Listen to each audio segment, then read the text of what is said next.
Your name? Paul Botwin. Your age? 26. Charge against you?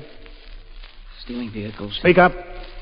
Stealing vehicles, conspiracy to rob, and burglary. Sentence? 5 to 10 years. Proceed. Having served 2.5 years at the state prison, and having received the permission of the warden, I'm before this board up for parole.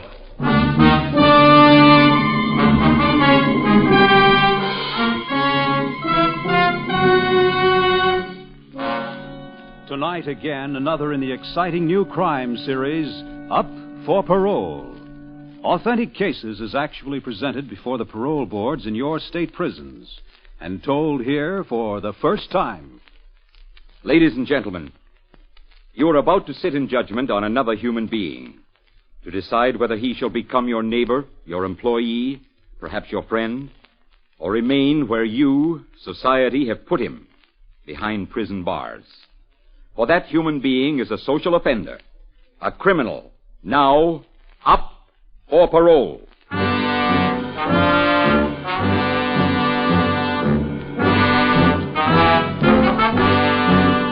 Remember, at the close of tonight's broadcast, you can compare your own judgment with the official decision of an actual state parole board.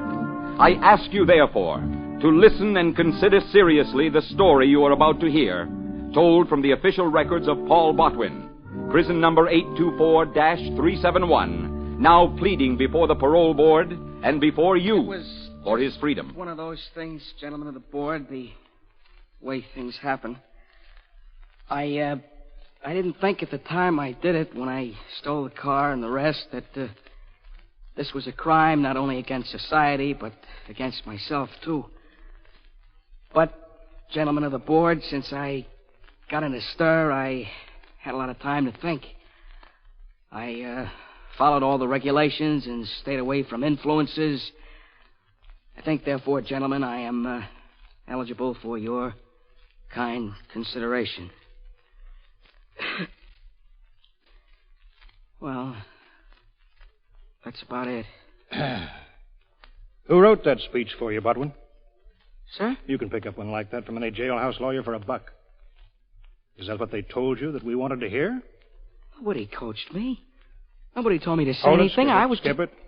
That's all beside the point. First, I think we better start from the beginning. Yes, sir. Now, the warden's report here says that you refused to see visitors, especially refused to see your mother. Oh, look, you got to bring her in. And in a letter to the warden, your mother writes... What difference does it make what she writes? She says you used to stand in front of a picture of your father, your dead father, a picture in the living room, and talk to him... Cut it out, will you? As if he were alive.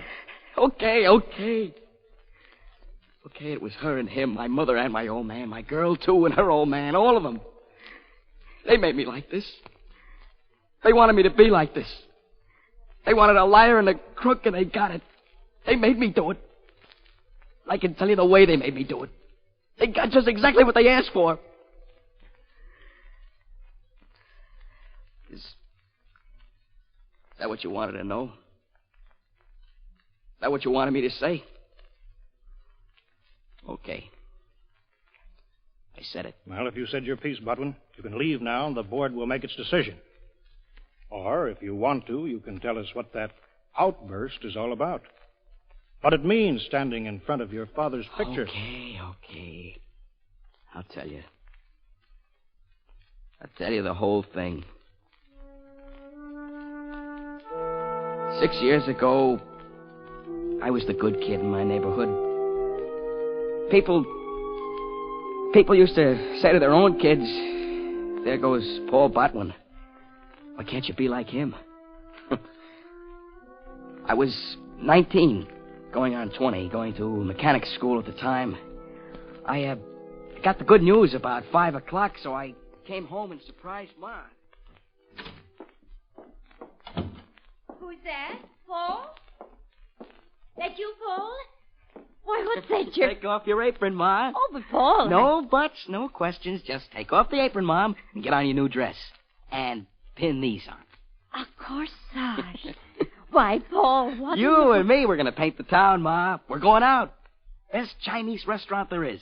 Anything you want on the menu. It happened. Mm-hmm. It happened and more.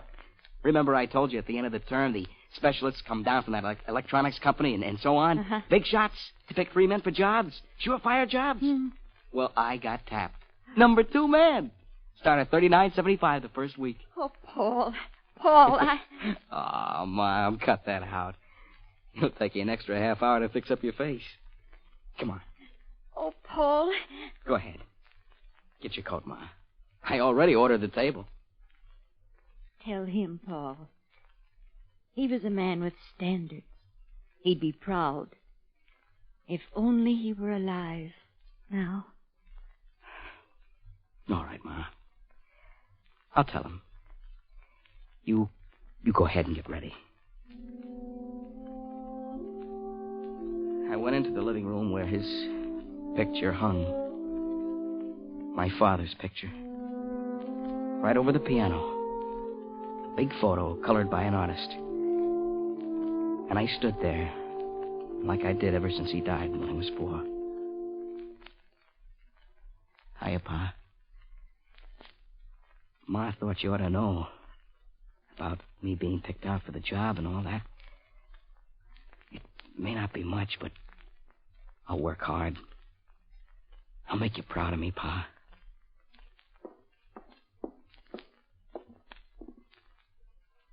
I'm ready, Paul.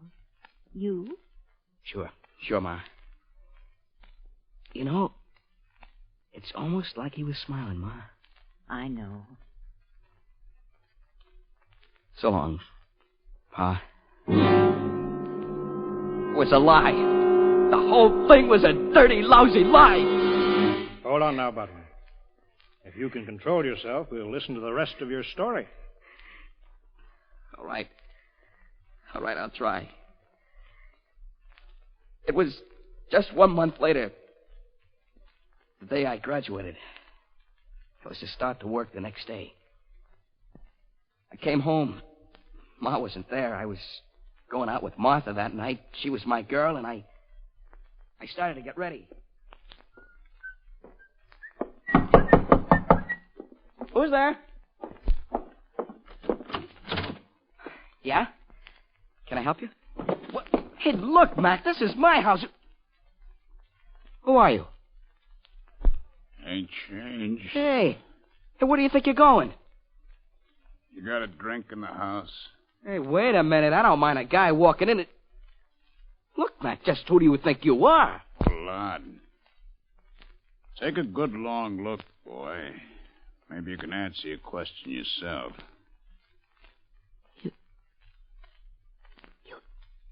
You aren't. Uh-huh. That's just who I am. What'd she tell you? You can't be. Leave it to Emma, good old Emma. Always tell the truth, never lie, never steal, She told you I was dead, didn't she? She never told you about him over the piano there,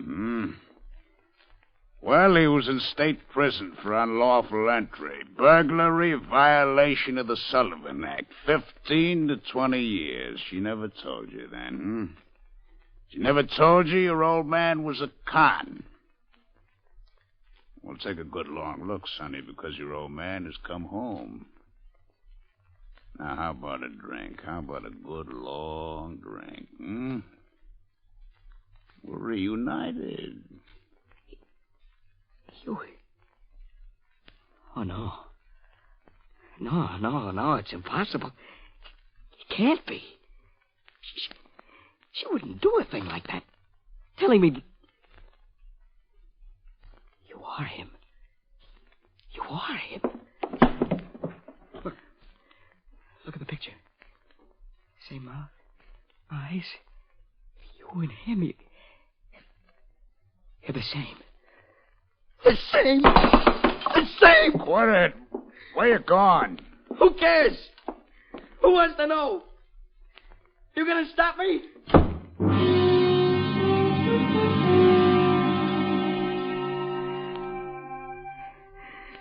The next 24 hours, the whole world fell on top of me.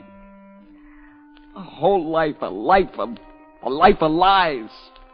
Everything I thought was decent was phony. Everything I believed in was a lie. I didn't know who I hated more, my father or my mother. What did I care what happened? My job, that didn't matter. People I knew were saying things behind my back, lies. Saying they knew it all along. I was too good to be true. Well, okay, I said. Okay. I'll be what I am. The son of a convict. I changed. I got hard. Never again was I going to be soft, get sucked in by lies. I'd show them. I don't think it's a good idea, Paul. My girl, Martha, she didn't understand yet. That's how big the change was. Even she didn't understand. We were talking together in a drugstore in a back booth. Safe place. You sure it's a good idea, Paul? Well, what am I going to do? Go back and live there? Look at him every morning and her? Listen to explanations and all that kind of stuff? Look, now I'm on my own, and I got plans, kid. I got real plans. Now, don't you go soft on me, too. Paul, it's not that. It's Yeah, I know. Your old man says that if I see you, he'll break my neck. Well, I'd like to see him try. You're still with me, aren't you? Of course. Okay. With you, I can lick them all. Every stinking one of them. The neighborhood, my job, my own man, and her. Oh, Paul. What's wrong? My father. Martha, get up and get out of here. Now, look, Mr. Collins. I told you never to see him again, and here you are hiding. We're not hiding. Do you know who he's been hanging out with? The kind of company he keeps, the things he's been now, doing? Look, Mr. You Collins. look. Botwin, what did I tell you I'd do to you if I caught you again with my daughter, I told you I'd break your neck. Get it out! Oh, you're the kind of a man you are. Now, get out of here. And if I ever catch you so much as looking at her again, well, what you just got is only a sample, Botwin. Just a sample. He made me look like dirt in front of Martha. They made that happen. My own man and my mother. Okay. If I thought before I knew where I was heading, now I knew for sure. For absolute sure. Yo, Lefty, you got it straight? At 10, he closes up the store. He's been averaging $250, $275 a night. Friday night, he ought to have at least $300. Now, you take a look out, Vince. Lefty, you go in the store first, and I'll handle the heavy work. Come on, let's go. It's parked on the corner of 137th and Tremont, a Cadillac with white wall tires. The keys are in the glove compartment. Now, I'll meet you at Samish's garage in 15 minutes. $1,000 at least. Split 3 ways. Look, Bud, I said everything in the register. Yes, but I already told you. You told me enough. Now I'm telling you.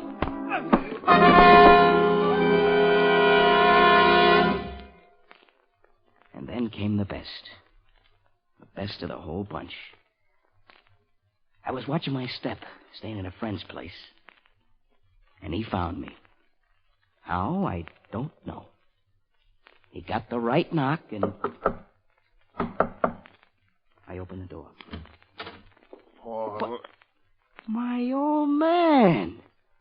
Well, how do you like that? Come on, get in. Shut the door.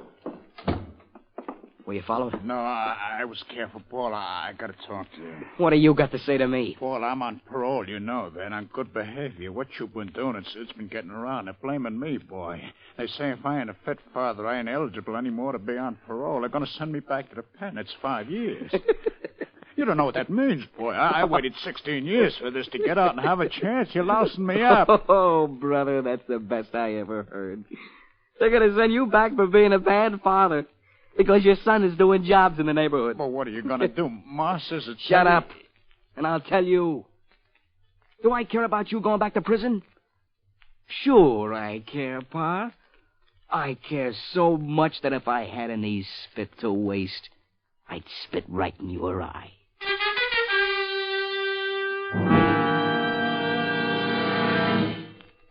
Okay. That's what they wanted. They made me a crook. My old man, Martha's father, the neighbors, and her. My so-called mother. They got just what they asked for. Is that what you wanted to know, gentlemen of the parole board? That wasn't the end, was it, Botwin? That was just the beginning. There was arrest, too, for the car theft. Sentenced to Pine Hill. It was the first prison term. And then there was more. Uh-huh. You want to hear that, too? All right. I'll tell you.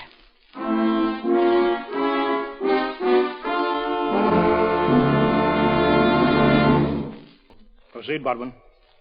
I did my time as best I could at Pine Hill. They treated me fair. They tried to give you a break. I served my time, and after a year, I got out. Mm-hmm. You were at Pine Hill, an institution for first offenders, a Wallace prison. They got schools there, no hard labor. Warden wrote me a letter. He said that when you finally finished serving your term, you were offered 3 jobs. 2 were in your own line, telephone repairman. You turned them down. The other one was in a silk house as a shipping clerk. Why did you take that job? Well, while I was at Pine Hill, I met 2 guys who told me I was a sucker if I didn't take the job at the silk warehouse because it was an easy money deal if I made my plans right. You see, Martha left home, and I could see her any time I wanted, and she'd marry me no matter what her old man said. So I wanted to make money quick, big money, so we could get married. Well, when I did get out, I took the job, and in a month I had the place all cased. That's what we want to hear, Botwin, the truth. Now tell me, did you see this girl, Martha? Yeah, I saw quite a bit of her, but I didn't tell her what I was up to. I only told her that soon we'd have some money and we'd go out west somewhere, get out of town. Paul, I still don't understand it. You're doing well here. You have a good job. We're going to get out of this town. You just leave everything to me. There's big things coming, baby, real big. Oh, Paul, I don't care. The main thing is you and me. Oh, why don't we stay here? Well, what can you build on? A family, a father, a mother like yours and mine? You ought to see your mother, Paul. Keep her out of it. Look, Paul, she's worked all this time. She saved a little money. She's ready to give it to you. We could maybe start a business or something. Oh, Martha, you still on that? Look, make up your mind. You with me or against me? Paul, she's your mother. She's a liar, that's what she is. She's the one that started the whole thing. You know that. See her. I won't. She's been waiting half an hour. She's here? She's outside. She just wants to tell you how sorry she is. All right, Martha. Go ahead. Open the door. Tell her to come in. Paul. Martha said my mother was coming to see me. Well, I got news for you. My mother's dead. She died when I was a little boy of 4. She was a fine woman with standards. But she died. Oh, Paul. That's right. My mother's dead. Now, go on, get out.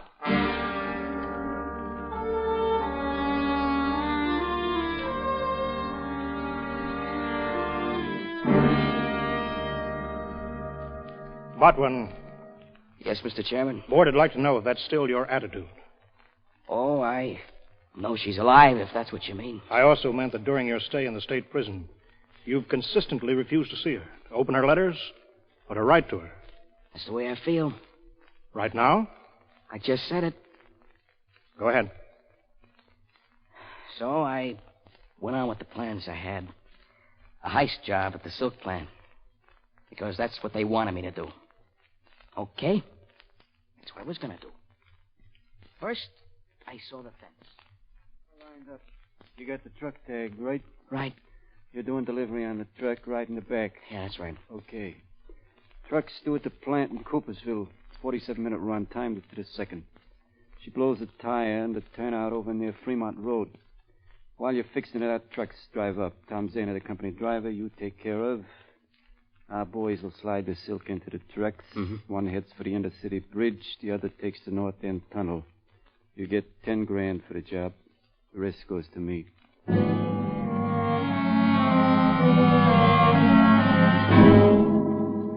Oh, it was smooth. The flat tire, taking care of Zana, the company driver, transfer the goods to the fence's 2 trucks. Went smooth as silk. One filled up and headed for the Intercity Bridge. The other one for the tunnel. Me on it. Me and the fence's driver. 10,000 was a good start. And there'd be more. Plenty more. Well, we took the extension highway, turned north at River Street, and then I saw the lights in the tunnel. They were blinking on and off. On and off. What's the matter? What's the matter? They're blinking. I don't know. Well, is it for us? Maybe a traffic snarl. Well, get your foot on the gas. What do you think I'm doing? What? They're closing it up. It is us. It's no good. Stop that truck! Okay, out. No tricks.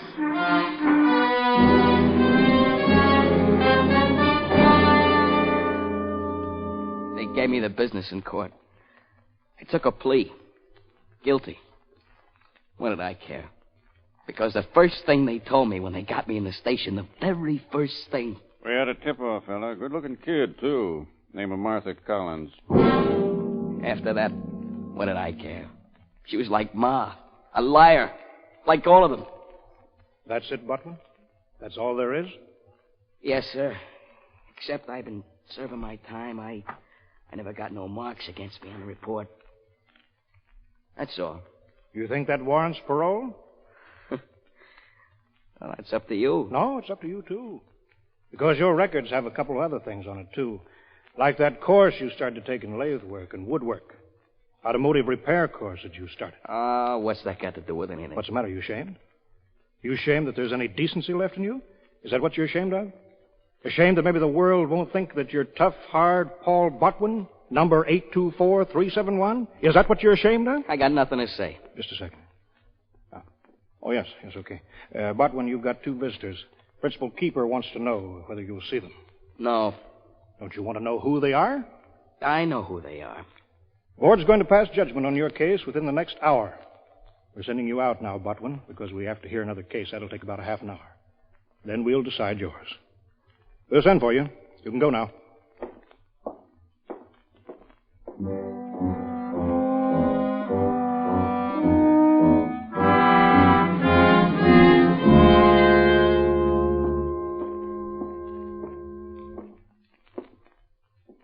Hello, Ma. Hello, Martha. Paul, just one thing. I never tipped off the police. They just said I did it so you'd tell about the rest of the gang. I thought you ought to know. Thanks. But that's not important. The important thing is... Oh, Paul, I feel so guilty about how little I made you understand. I wanted you the way you were before. I didn't want you and me against the whole world. I wanted to be part of the world with you. That's all I ever wanted. Can you understand that? Yeah. Paul, can I say something? In my own stupid way, I thought, I'll save him. I'll save my boy by keeping the truth from him. But you can't build a life on a lie like that. And, well, now the only thing I care about is... Well, I hope you don't hate me too much and you won't hate me forever. Oh, Ma. And one thing, too, you ought to know, Paul. Your pa, Paul, he died. He died because he had nothing. Not you, not me, nothing. And, well, I was the cause of that, too. That's all. Martha, we better go. Yes, Mrs. Botwin. He died because he had nothing and... Oh, what's the use of talking? What's there to say? Goodbye. I'm glad you came. Botwin. Yeah? Board's ready. Let's go.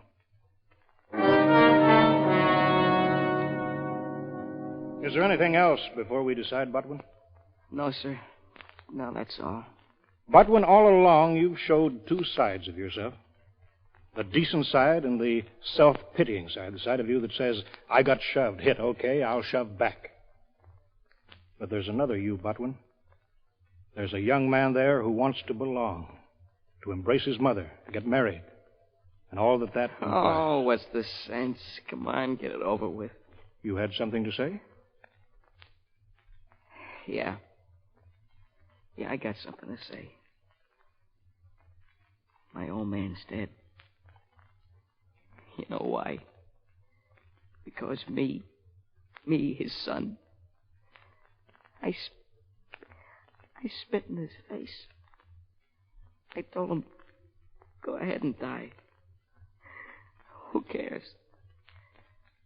I didn't care what happened to him, to them, to me, to anyone. I killed him. That's what I wanted to say. That's all? Yeah. That's all. All right, Botwin. Board will make its decision. Step outside with the guard.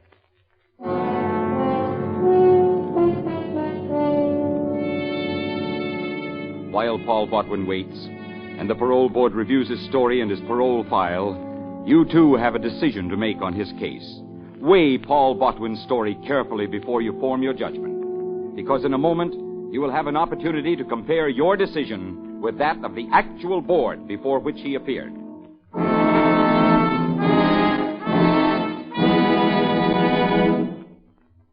The cream of the fun and songs on Arthur Godfrey's daytime shows are now brought to you in a half-hour special Godfrey Digest every Saturday night on CBS. So if you want a fast half hour of humor and songs by Jeanette Davis, Bill Lawrence, and the Mariners, listen in every Saturday night to the Godfrey Digest on most of these same CBS stations. And now back to the case of Paul Botwin, who is up for parole. Paul Botwin? Yes, sir. When a prisoner has learned a lesson after his harsh years of incarceration, when a man begins to learn a bitter lesson, this board will always be sympathetic. When a man stops blaming society for his shortcomings and begins to place the blame where it belongs, upon himself, he's learned a basic truth. Paul Botwin, this board believes that you have begun to learn that basic truth. And therefore, parole granted.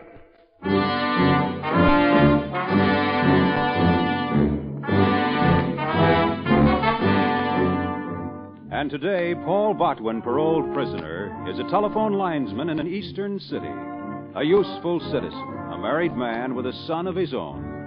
Paul Botwin has justified the faith you and your parole board placed in him when he was up for parole.